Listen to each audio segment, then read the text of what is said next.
Hallo en welkom by hierdie tutoriaal oor serverbeperkings. In hierdie video sal ons ondersoek hoe beperkings reëls op databasestabele afdwing om data-integriteit en konsekwentheid te handhaaf.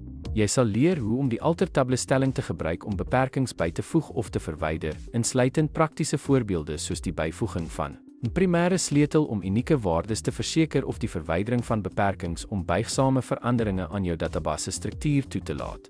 Teen die einde sal jy verstaan hoe om die afdwinging van reëls te balanseer met die aanpassing by ontwikkelende databasesbehoeftes. Wanneer jy 'n beperking byvoeg, gebruik jy alter-table.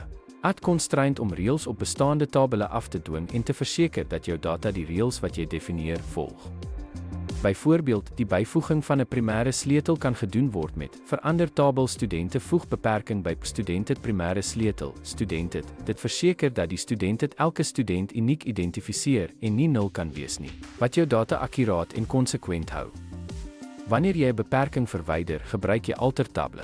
Drop constraint om 'n bestaande reël van 'n tabel weg te neem. Byvoorbeeld, die verwydering van 'n primêre sleutel kan gedoen word met verander tabel studente drop beperking studente. Dit verwyder die beperking en laat jou toe om veranderinge aan die kolom of tabelstruktuur te maak sonder om deur die reël beperk te word. Gebruik beperkings effektief bied buigsaamheid om databasesreëls te wysig soos vereistes verander. Die byvoeging van beperkings help om data-integriteit te handhaaf, terwyl die verwydering van onnodige of verouderde beperkings regstellings of herontwerpe moontlik maak om jou databasestruktuur optimaal te hou. Dankie vir die kyk. Soos ons gesien het, maak server dit maklik om beperkings by te voeg of te verwyder deur die alter-table opdrag te gebruik.